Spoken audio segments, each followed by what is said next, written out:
Alright, so this will just be a quick video, hopefully quick video, just going over what I'm using, some products and things, because I've really enjoyed this current season. I feel like I finally got all the products locked down to take my program to the next level, and I've gone faster than I have ever before.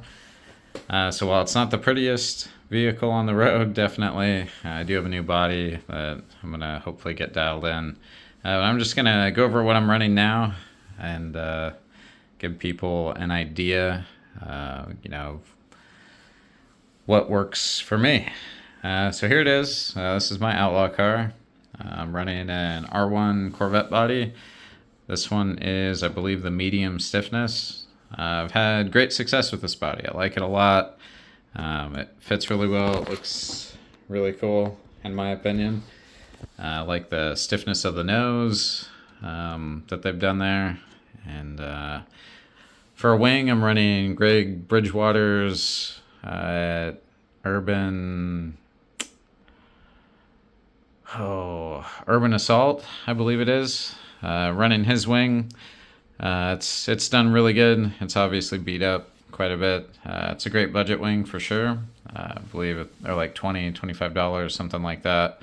And he's always helped me out with things, with products and things to get my car running pretty good. I've thought about trying other wing manufacturers. I just haven't yet. It's always been the price that's kind of been off-putting for me. Some of the wings exceeding the cost of bodies and things is a little hard for me to swallow, but we'll take the shell off and we'll take a look on the underside here. I guess I keep a magnet glued to the back for body pins, which is helpful. I did crash this, so I've got a broken body thing here, but so under the hood we'll just start from the front. So I keep a Lexan front bumper that wedges up against the body to support the nose, to keep it from folding under. It's also, I usually cut it closer to the wheels, which will support the whole nose. And this is incredibly sturdy and strong. I've been using them since 2020. Maybe early 21, probably 2020. I tried some underbody aerodynamic things and stuff and ended up keeping only this. But yeah, I've been into curbs, into posts, all kinds of stuff, and it's preserved my bodies over the years really well. So that's what that is. This is just because I kind of missed and I mounted multiple body holes on this body. So this didn't fit exactly right. So this is just kind of a little spacer to get it snugged up a little better. Under the body, I've got some supports. These are how I used to make them, out of Lexan. And these are the newer version. So these are just carbon fiber rod with some eyelets, as you can see. Amazon stuff, relatively cheap, easy to make, and easy to replicate. Where these, if I break one of these, it's kind of hard to get exactly, well, the exact dimensions of what I had previously. So these are easy, and I've got a stock of these now, which works pretty good. I don't run an expensive servo, as you can see. This is an Endura, I think $20 servo. I haven't had an issue. It's done fine for me. I'd like to try a more expensive one or a higher quality one. It's just not in the budget currently. For the servo horn, I use the Morbo. I believe it is the wider one that fits well for the geometry here. And yeah, there's a little bit of spacing involved because this isn't the exact short servo or whatever it is, low profile servo that other manufacturers keep. And then yeah, this is a DC1 chassis, version 1. And yeah, it's got the V2 shocks, which I haven't had any problems with whatsoever. So stock chassis, the V1 again, V2 shocks. I do have the aluminum front bulkhead and the aluminum front hubs from R1. Great products, great machining, of course. I've got the taller body post mounts. I believe these are the tuned ones, but the really short ones can be a little problematic sometimes. So the taller ones work a little bit better. So let's see. Just a little bit more on the chassis. I'm using their toe, I think it's 0.5 toe blocks, C&D blocks. This has really simplified things for me. This works, the setup works great. I'm doing, going faster than I've ever gone before.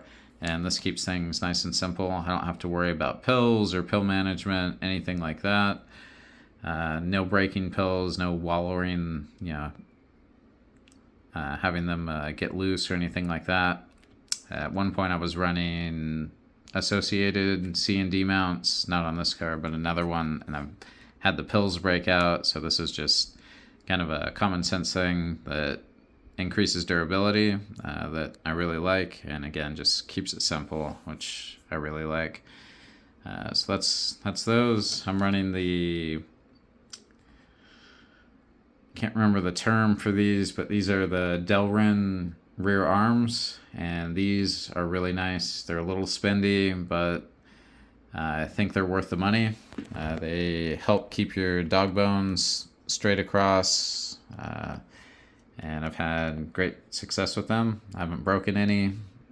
I had broken one or two pairs of the original rears, but these have held up extremely well and do really well.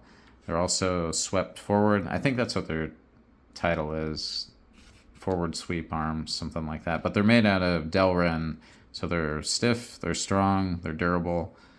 I like them. We've got the outdrive collars, also from R1, as you can see, just to keep the outdrives from, or to assist them in not spreading, expanding, or snapping. This has worked great for me as well. I also run the shocks with R1's kit to run them to the hub. So those will go all the way down into the hub, not into the arm. But if you're not running that, these arms, let's see, they have a mounting point that is, sorry, failing here to, that gets really close, as you can see, to the outer hub. So, sorry, I had to kick a cat. I use the aluminum rear mounts, rear body floating body mounts from R1 also. These are really great. I don't have the aluminum tops. Those weren't out when I bought these. So these are carbon fiber, which is great. They work great. You can see they're a little dirty, gummed up. For my wheelie bar, this is a JSRC. So this is a full-length wheelie bar. It's really, it's got a cutout. It's light. It's flexible. And I think that's worked out great for me. The only thing I will note, I think the R1, flex tuned bar might be a better option. That wasn't out when I started running this, but I typically run what I know. And this has worked pretty good. Aside from one time, these two mounting things, I actually had the wheelie bar shift a little bit, which I didn't notice for a while. So I think R1 has 4 or 5 mounting points on their flex tuned bar. So that's probably a better option. Titanium link, I like this one. I've got the long carbon fiber one, but seem to have a better situation having it mid-mounted here to allow the bar more flex on the hit. So this absorbs some of the, some of the action on the launch, and this seems to work out, having it kind of mid-mounted to promote that flex. On the rear of the JSRC, we've got the R Design rear mount and wheel. Probably noticing this. Sometimes in heavy prep situations, I like to get, a lot of the time I'll press down on the bar, but if it's really heavy, I'll centralize my pressure just on this for a light press. And I know I'm getting it in the same spot every time. Consistency counts, so that's what I do. I like the R Design wheel. It's worked really good. I like that it's kind of wider than some of the wheels. The mount you can flip up and down. It's got a little bit of height there, so you can kind of get it tuned in however you need to. So that's pretty much it, I believe, for the chassis. Stock arms up front. I do have the aluminum front shock tower. The old carbon fiber tower, I believe they come with aluminum now. I actually like the carbon on that, but stock case that goes with that. Yeah, I think that is about it for the chassis. So up front, we've got the Get Shocked battery. Excellent battery, awesome battery, amazing performance to price ratio. Batteries have changed a lot, and thankfully prices have gone down a lot. So this is an excellent battery that just happens to fit really well in the chassis. You'll notice I run I believe they're SH 8.0 AMAS plugs. I like these better than QS8, and I like them more than Castle 8s. Supposedly, allegedly, they've got something like half the resistance of the QS8 plugs.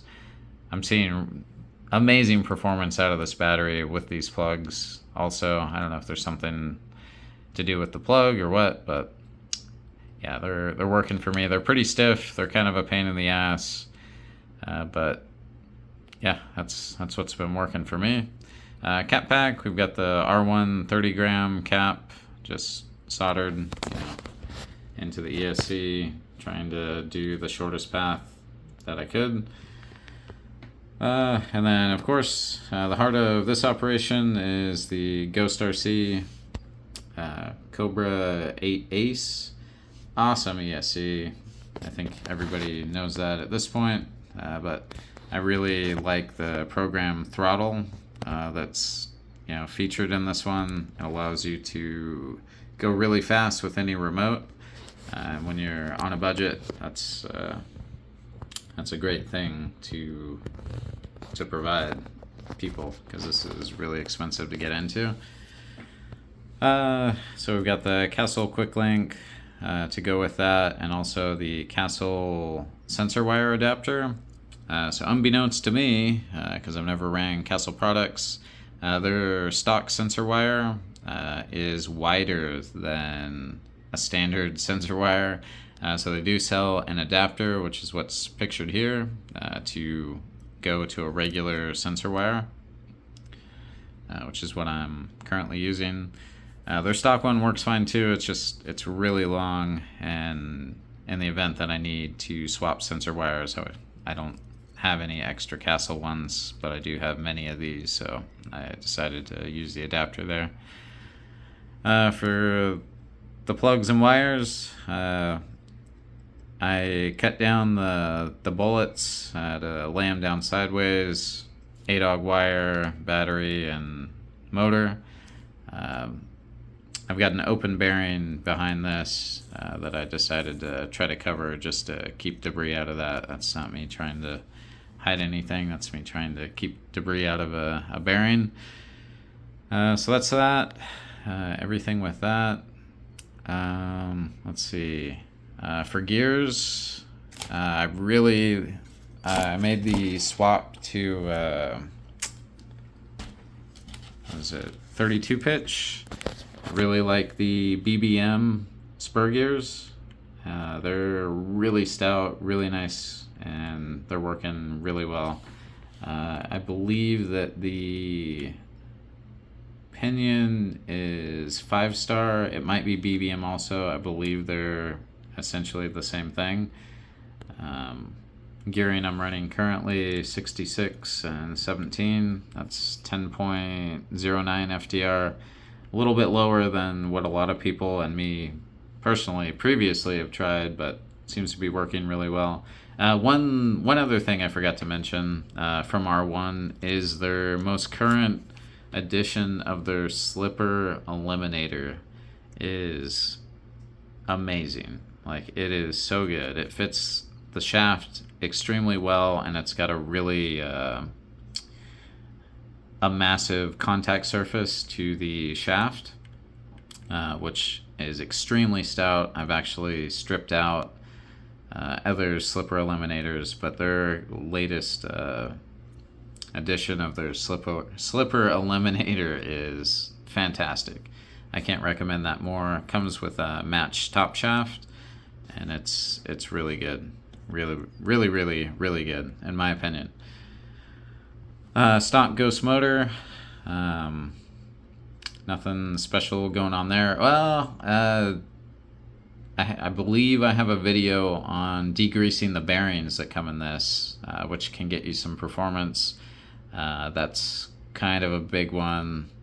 You can watch that video somewhere in there if you're interested in that. But degreasing motor bearings and putting a low drag coefficient oil in them will increase performance, but also increase maintenance. You got to keep those bearings oiled, because that thin stuff doesn't go super far. But it's worth it for me, so that's what I do with that. I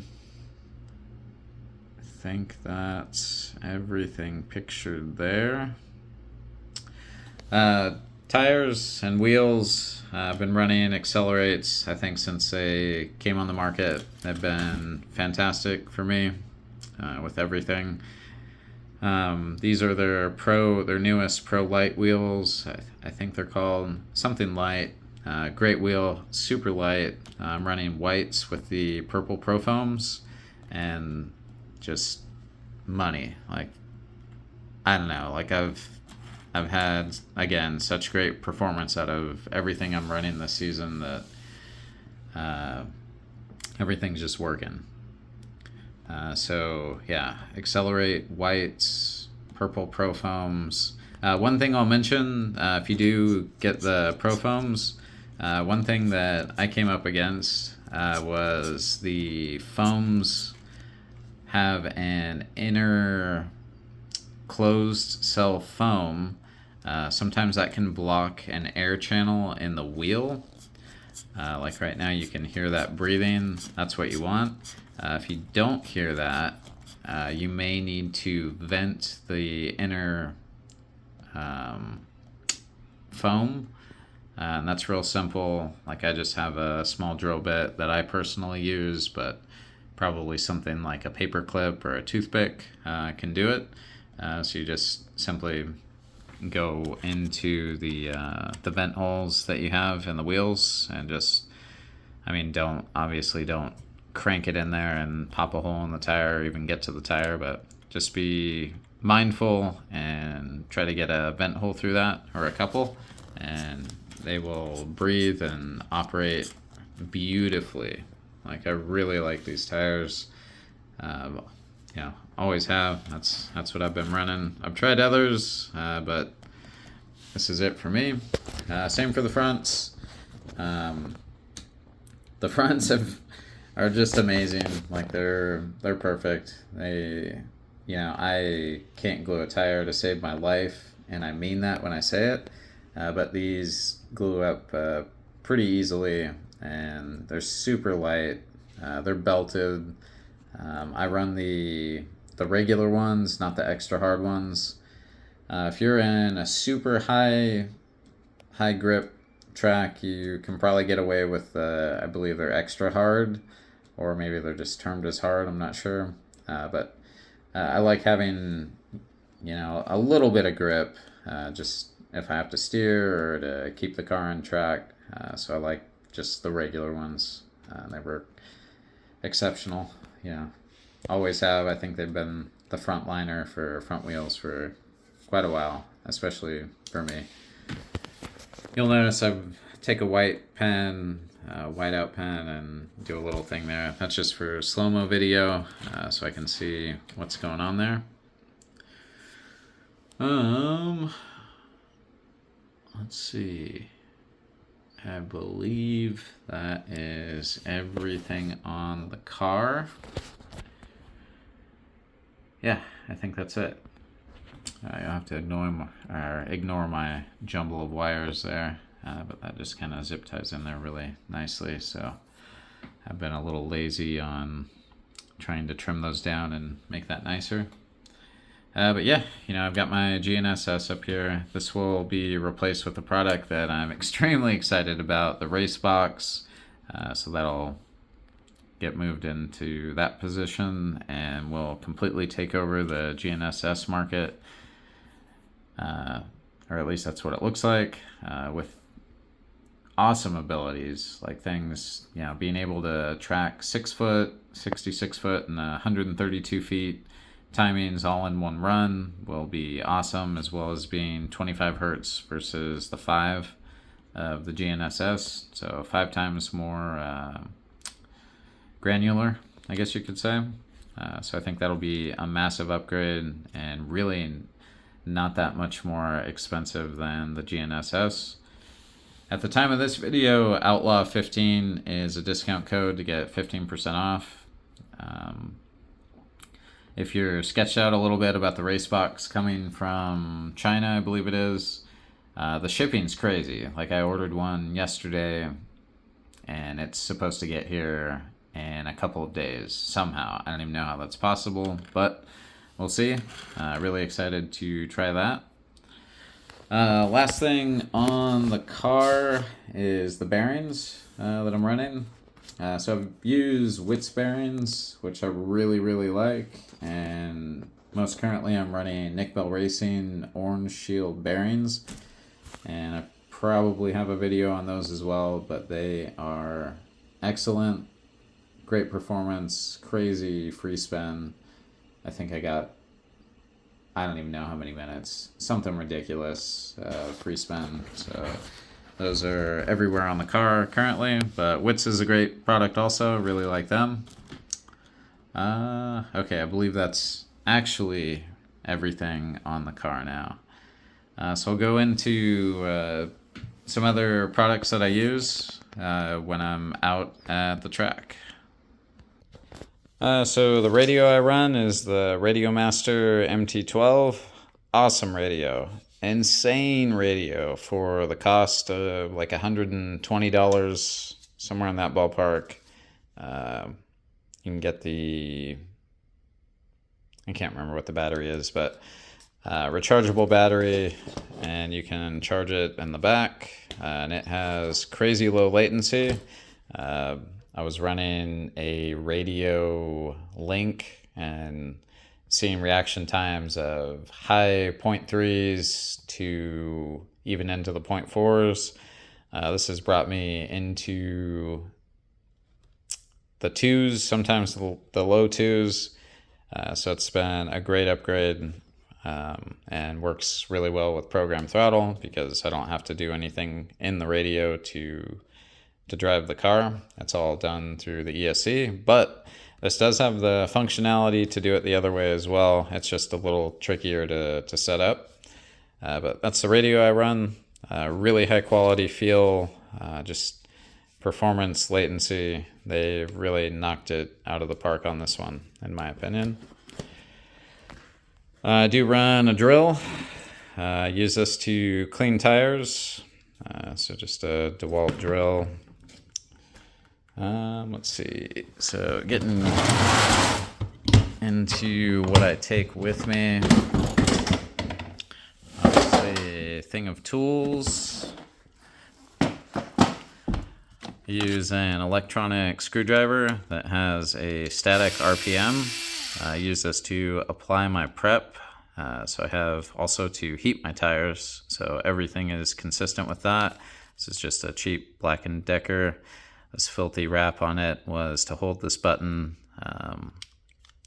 from going to the center and turning it off, or going the other way. But I use it as an electronic screwdriver now, so that's yeah, I should probably take that off. So yeah, that's to apply the prep and to heat the tires at the same consistent RPM. I use a coffee can. This has this has a tire that I use to clean the track with. Pull up old prep, so you can see some of that bled through there. This is where I throw I have a rock in there for weight so it doesn't blow away. But I put my dirty microfibers and shop towels in here. So interestingly enough, this had a massive wad of prep on it, pulled up from the track, but the fumes alone liquefy it and will make that easy to get off. So that's that. For prep, I mean, there's really only one way to go, in my opinion, and that's Get Stuck products. I've been running them since, I believe, late 2021. So everything I use is pretty much here. So Spider Spunk, of course. I use a blend of 50/50, OG, and Spider. And most recently, I've gotten into using EAD, which has been great. I'm gonna have to get another bottle of that. I've got some WAP in here. That's one of the conditioners. Jeff's got a new one that I gotta try. Haven't tried that one yet. But yeah, all Get Stuck products. Excellent stuff. The best, in my opinion, and has been for a long time. Use brake clean, just any brake clean. This is Walmart. This is also from Walmart because they didn't have their cheap can. I use microfiber towels on spatulas, so I don't have to touch the towels or anything. So I'll fold up a shop towel and put it on this one. But generally I start with a microfiber that will get all gummed up like this. I use charcoal lighter fluid instead of naphtha. This is just cheaper. It works. It gets the prep nice and oily. And once it's oily, I will brake clean a shop towel and wipe it off. So I usually keep one of these full of the charcoal lighter fluid, and I'll put it onto the microfiber, spin the drill around on the tire, and get that going. Somebody gave me this to try to put on the line if there's no traction. Tried that a couple times. Heat gun. This is a unit. So this is the Master HT1000, a butane torch. You can see it's got a very wide nozzle, and this thing has worked phenomenal. I love this heat gun. It always works. I don't have to charge it. Just turn it on, and there you go. And turn it off, and there you go. But excellent product. Really like it. It's a little spendy. Again, it's butane, so it works well in hot temperatures. I was running, I don't know where it is, a propane, yeah, right here. I was running this guy with propane, which is a Titan, just screws onto a propane bottle, same size nozzle. This worked great until it got too hot, in which case the propane just didn't want to flow. So I opted to get this and really never looked back. It's adjustable, for storage or anything that you want. But really like this product. It's been great. I do have to refill it sometimes at the track, but I have a spare bottle of butane in there, and you are good to go. Shop towels. My charging situation. So let's walk this over. So I use a iCharger S6. This little guy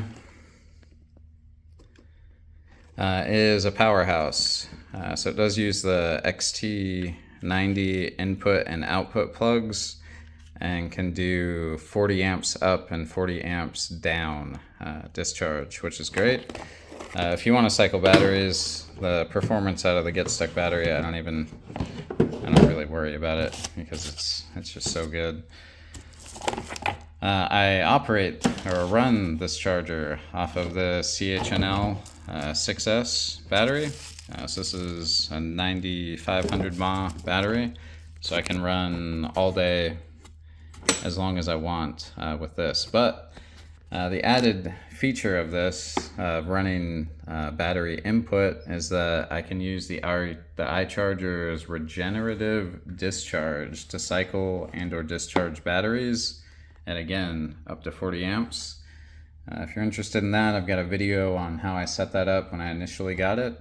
But if you're using a 6S or something, you want to set some parameters so you don't accidentally discharge too much into that. But I used to also run it off of a marine battery.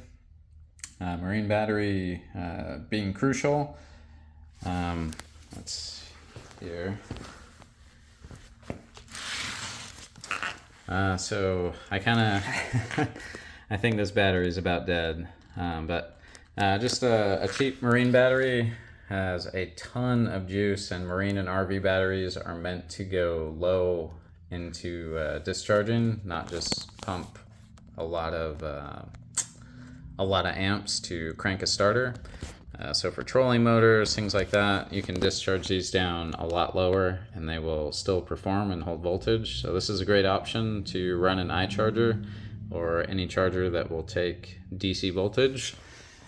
Whereas this 6S, you got to have a charger that's going to take obviously more than like 12 to 18 volts, which is, I think, kind of a standard for most chargers.